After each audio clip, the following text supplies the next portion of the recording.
June 13th, 1800. Napoleon Bonaparte, first consul of France, has just executed one of the most audacious maneuvers in military history.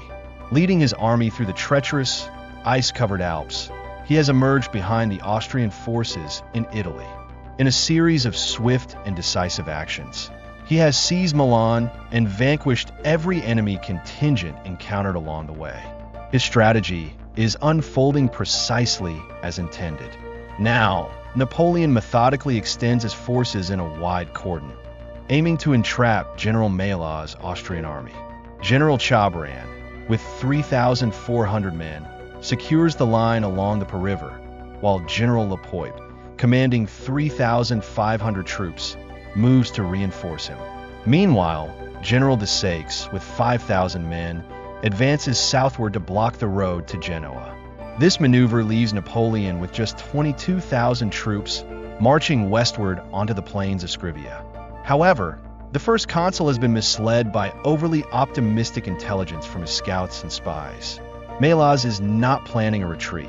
Instead, he has concentrated 30,000 seasoned troops within the fortress city of Alessandria.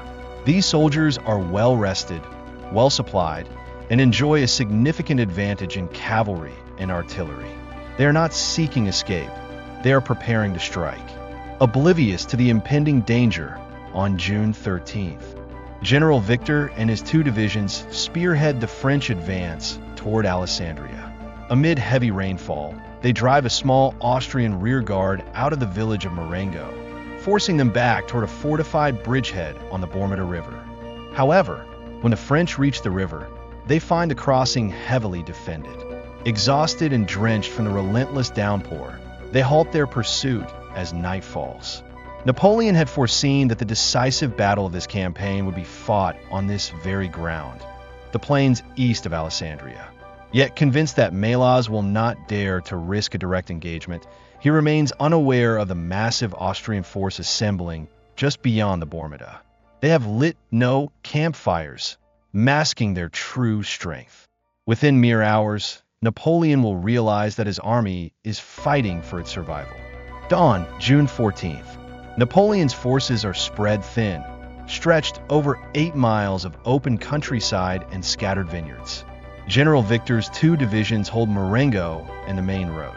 Behind him, General Lannes, supported by several cavalry regiments, remains in reserve. Further back, Napoleon himself is positioned with the Consular Guard and Monier's division. On the Austrian side, Maillot's forces are concentrated west of the Bormida within the formidable Austrian bridgehead.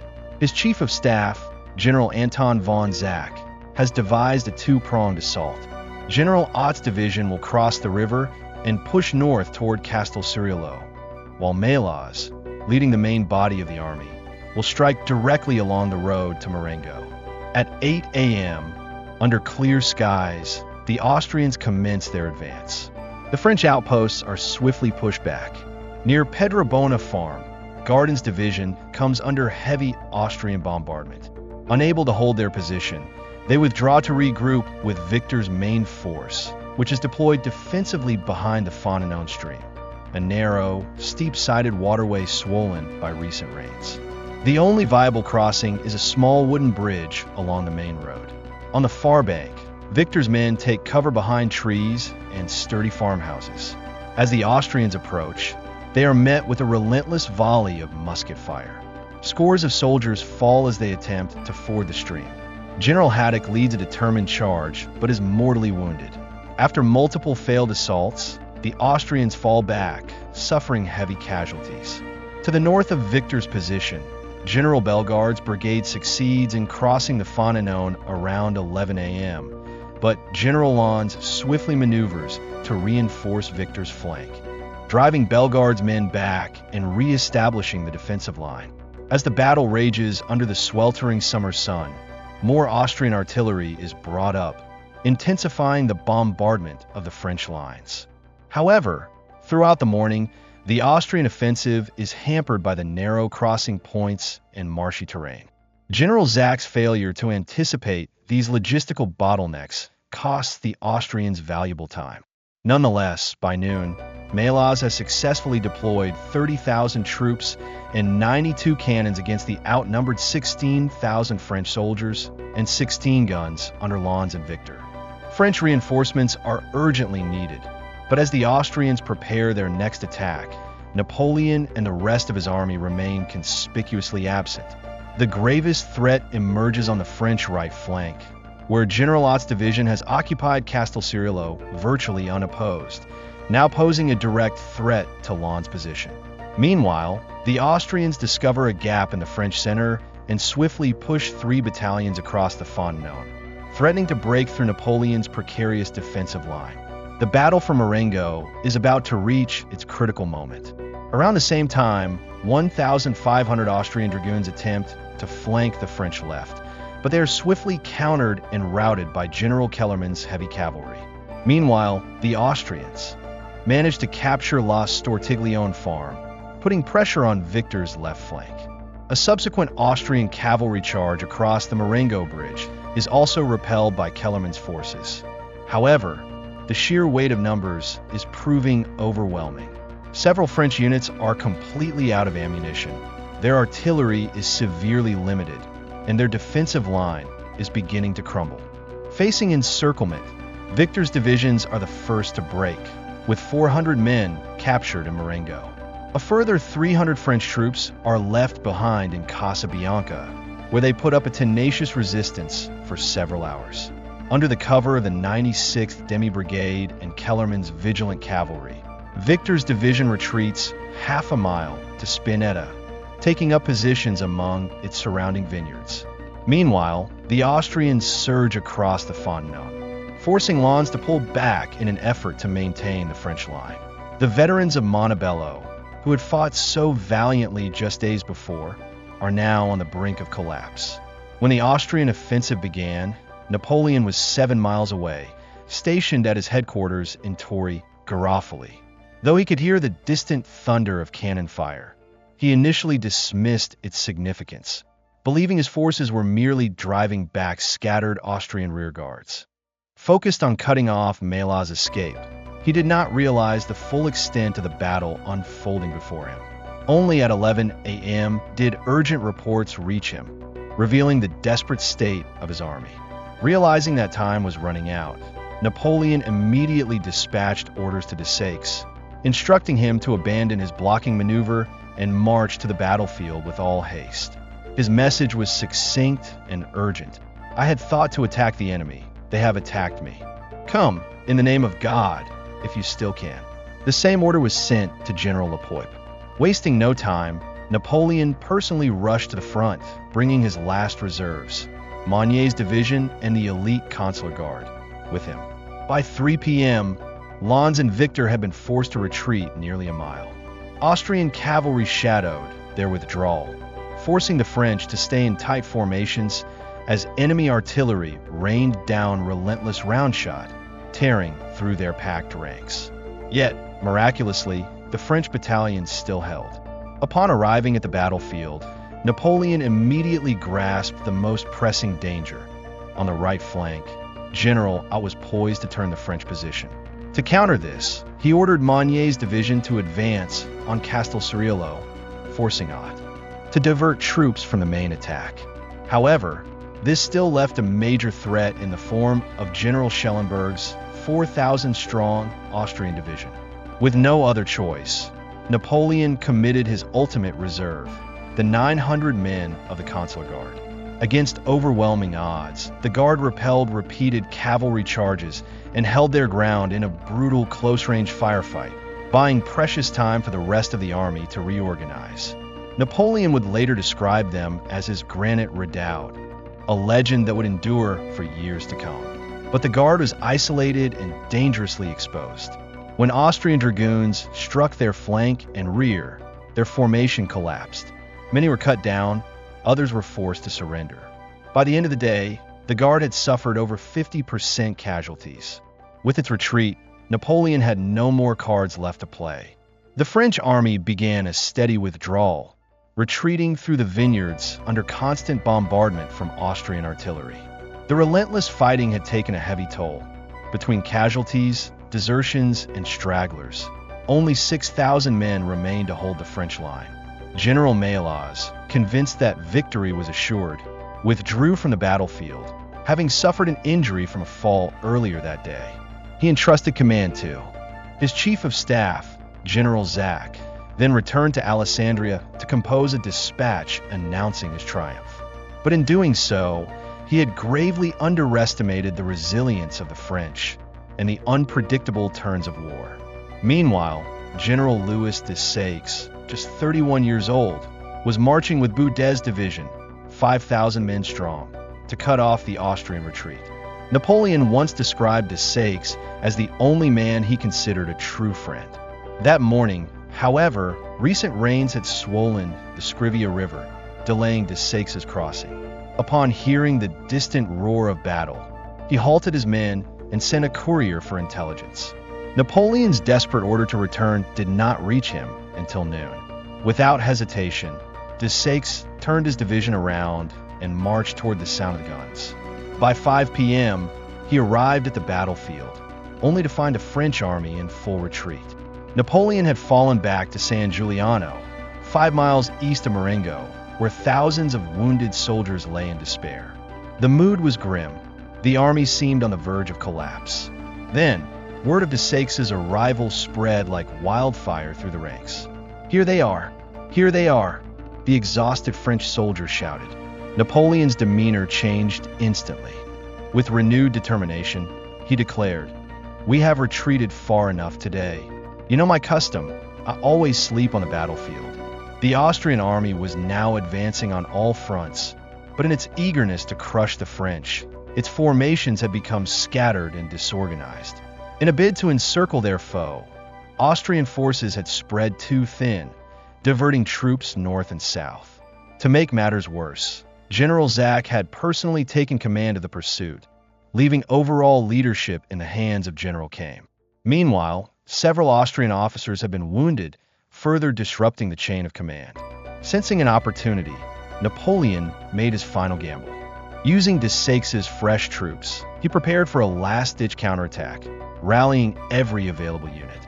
General Marmont assembled 18 guns and ordered a concentrated barrage to break the Austrian line.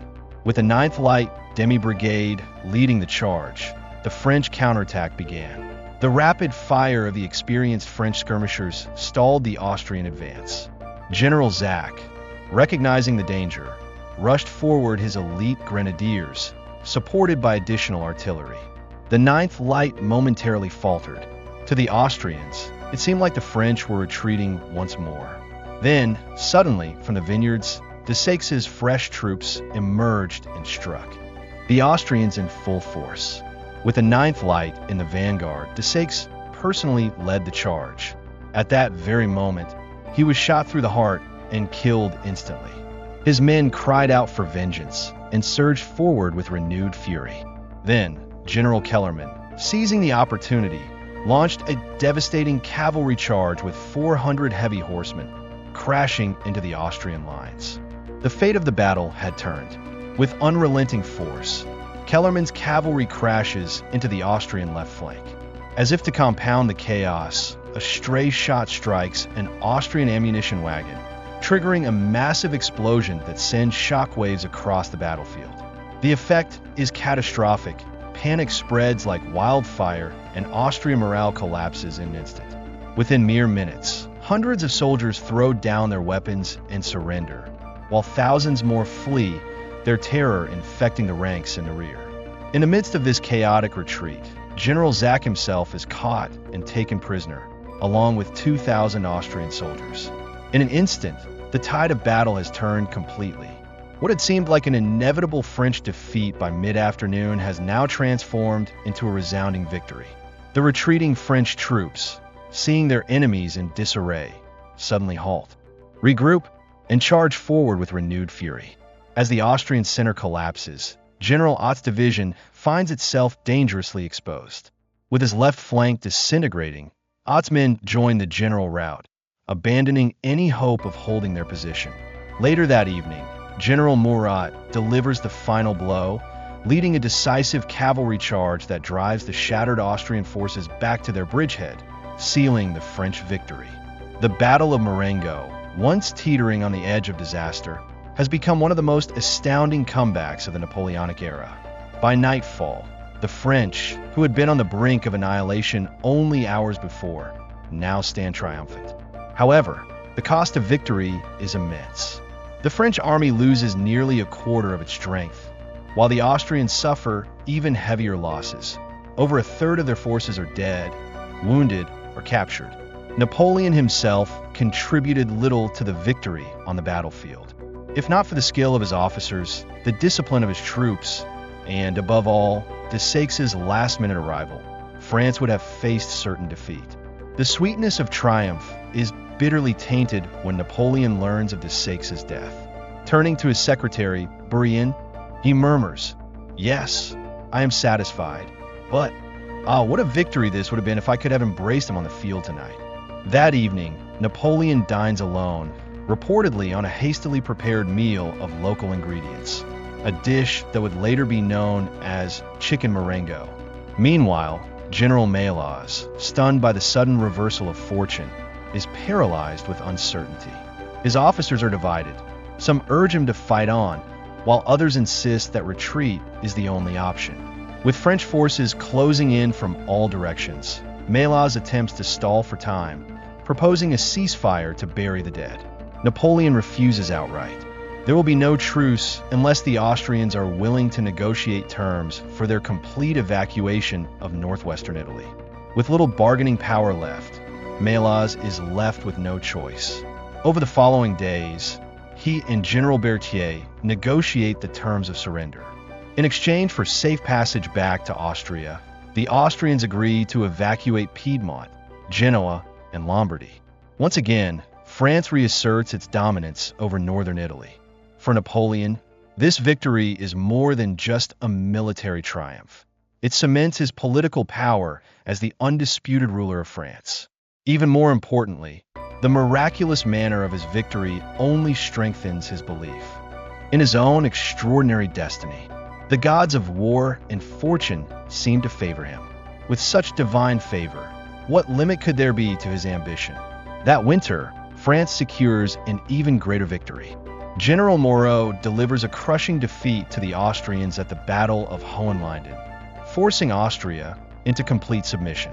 With defeats in both Italy and Germany, the Austrian Empire has no choice but to sue for peace.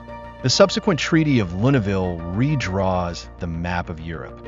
The French frontier extends to the Rhine, securing France's largest territorial expansion since the reign of Charlemagne, nearly 1,000 years prior. In Italy, the French client republics are officially recognized by Austria, and by the following year, France formally annexes Piedmont. The French Republic is now larger and more powerful than ever before. Only one enemy remains: Great Britain. In 1801, Britain delivers two major victories, defeating French forces at Alexandria and destroying the Danish fleet at Copenhagen. These battles serve as a harsh reminder that France cannot challenge Britain at sea, nor match its naval dominance abroad. Despite Britain's unshakable command of the oceans, its strategic position on the continent is precarious. All its allies have been vanquished, and Russia is now threatening war against London itself. The prospect of forming another anti-French coalition seems increasingly unlikely. With both nations exhausted by nearly a decade of war, peace negotiations begin.